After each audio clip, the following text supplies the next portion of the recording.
This past January, big data analytics firm Palantir Technologies, one of the most vocal supporters of Israel in the high-tech space, hosted a high-level meeting in support of Israeli hostages at the vaunted World Economic Forum in Switzerland. Thereafter, when Israel's Office of the President, not to be confused with its Office of the Prime Minister, wanted to do an event for the Israeli hostages at another high-profile event, they reached out not to a Jewish or Zionistic organization to handle the logistics, but to Palantir. Think about that for a second. In a matter of weeks, Palantir positioned itself as more trustworthy, credible, and competent than all the years that hundreds of Jewish organizations have had an opportunity to do so. More recently, as we watch the anti-Israel violent demonstrations sweeping across Europe, Australia, Canada, and the United States, I cannot help but wonder, where are all the Jewish organizations and their collective billions of dollars? And where are all the leaders of these organizations who incessantly boast about their fabulous work? Where is Hillel? Where is the Anti-Defamation League? Where is Birthright Israel? Where is the Jewish Agency for Israel? Where is the JCC Association? Where is the Jewish National Fund? Where are the federations? Where is Jewish Funders Network? Where is the American Jewish Committee? Where is the World Jewish Congress? Where is the Jewish Agency for Israel? Where is the World Zionist Organization? I could go on and on naming dozens more Jewish organizations, some international, others national and regional, but the answer is plainly, they are all there. Yet fewer and fewer people care about them, fewer and fewer people are paying attention to them, and fewer people are feeling their increasingly minimal impact. If you have been following me, then you know that I have been a loud, unapologetic critic for a few years now about what is known as the organized Jewish world, the accumulation of Jewish organizations. As one longtime Jewish professional told me, the irony of the organized Jewish world is that it is almost entirely unorganized. And by unorganized, she meant inefficient, bureaucratic, territorial, egotistical, and mostly just ineffective. While much of the gatekeepers act as though none of this is the case, or that it is the case at every other organization, except for theirs.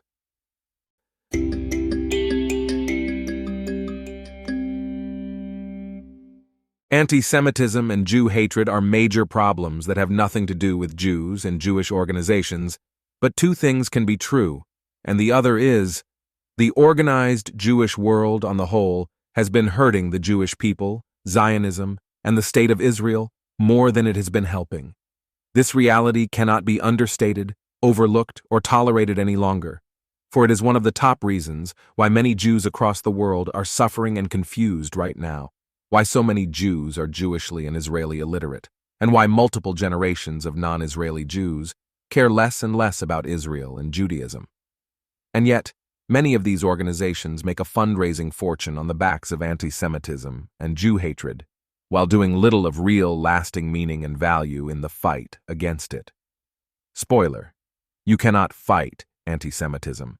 It is a weed that inevitably grows back in different forms and functions, yet so many of these organizations continue to directly and or indirectly fundraise in the name of, and thus invest tons of resources into the fight against anti-Semitism.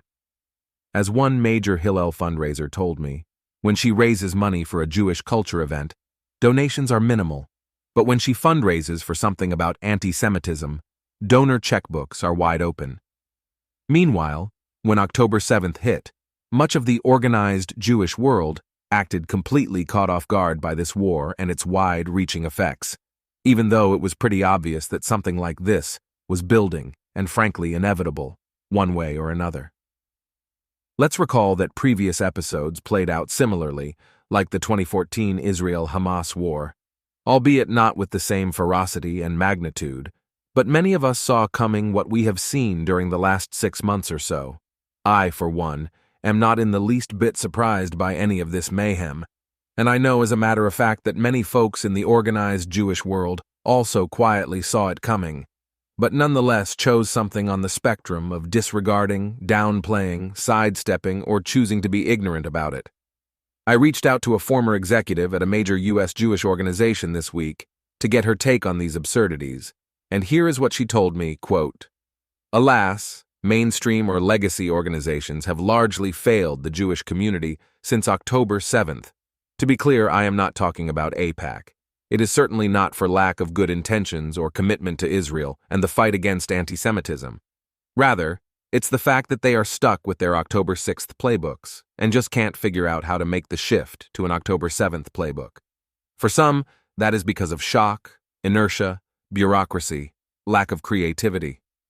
For others, it is an unwillingness to confront stark and painful realities, such as dangerous weak spots in the Democratic Party when it comes to Israel and anti-Semitism, the unmistakable impact of DEI on higher education, the failure of presumed allies to show up and stand with the community, and the growing political and physical dangers of a rapidly increasing Islamist movement in the U.S. Meanwhile, we, American Jews, are losing political power in this country, and all the world can see it.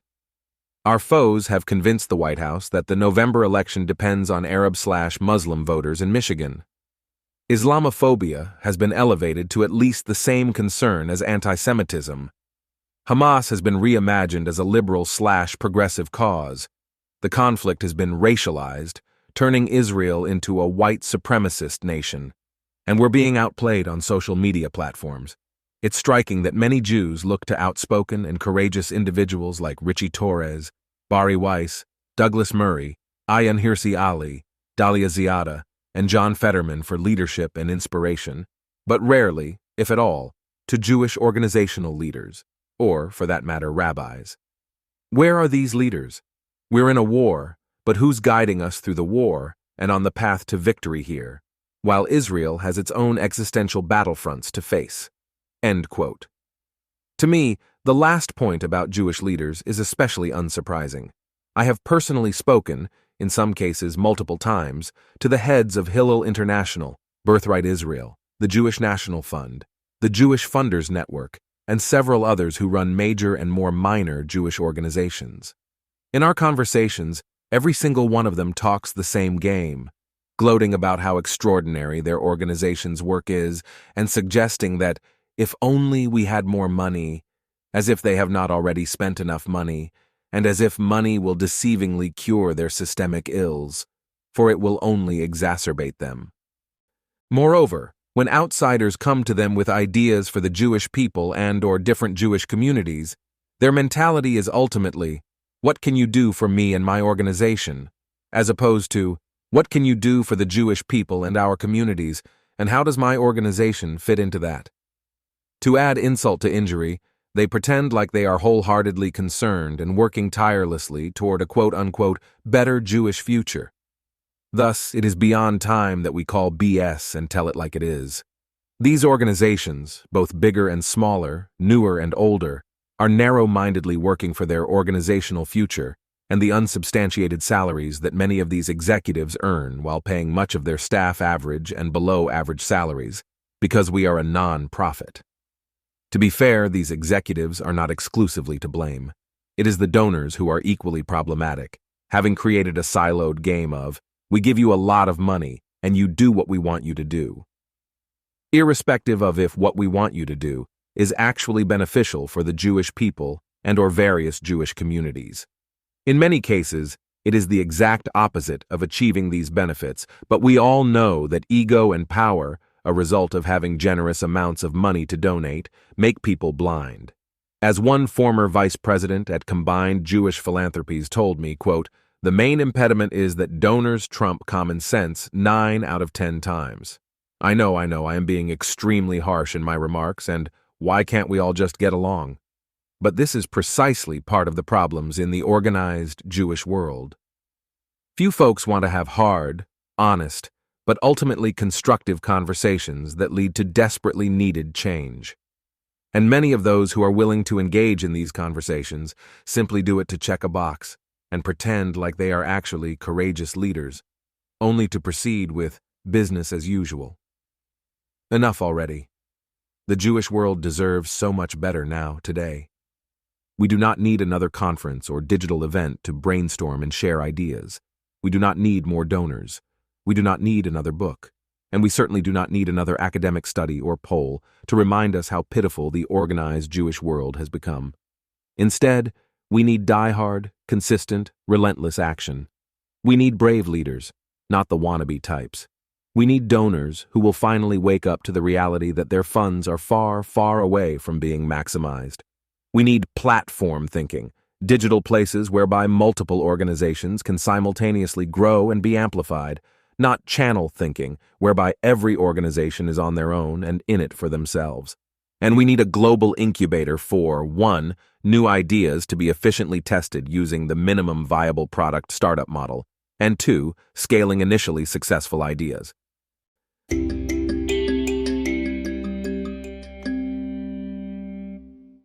Now that you know some of the gaping problems, here are some practical solutions. Number 1, support new Jewish startups. There is a variety of Jewish startups, Future of Jewish proudly being one of them, which are not bogged down by bureaucratic, uninventive, old-school thinking and doing. I would also encourage people to support Jewish and Israeli content creators. More and more, these are the truest voices of, in, and for the Jewish world, at least compared to logo-centric, overly polished, and politically correct, obsessed organizations. Number 2, hold Jewish organizations more accountable. Much of what organizational operators are telling their existing and prospective donors is, at best, half-truths. Demand more and better transparency, accountability, and critical results, not vanity metrics. And if they do not follow suit, take your funds elsewhere. An easy practice for holding people accountable is the 5 Whys exercise, originally developed by Sakichi Toyota and used within the Toyota Motor Corporation during the evolution of its manufacturing methodologies. Nowadays, it is an iterative technique used to explore the cause and effect relationships underlying a particular problem, issue, or challenge. The 5 Whys goes like this. Ask someone why 5 times, each time after they give you an answer. By the 4th or 5th why, you will have a much clearer idea of where things stand and where they could be heading. Number 3, push for more young leaders. Look at the vast majority of Jewish organizations. Their management is excessively aged in the 40s, 50s, and 60s. Now look at many of the world-changing businesses and organizations. Much of their management is in their 20s and 30s. In our hyper-dynamic world, young people understand current and future trends incredibly well, tend to be more agile in their thinking and doing, and are not married to increasingly outdated paradigms. Ultimately, a healthy balance of younger and older folks, at every level of an organization, notwithstanding its executives, makes for prime effectiveness. And to get many of today's most talented young people, we need to pay them what they are worth, even if that means lowering upper management's overinflated salaries. Number 4, spread your funds more widely. Think like venture capital firms, which take a pool of money and make a lot of relatively small bets to see which ones come to fruition, and then double down on the most successful investments. And lastly, number 5, refrain from getting too romantic. Just because an organization has done well in the past does not mean that it is performing well today, or that it is on pace to perform well in the future. What got us here will not necessarily get us there.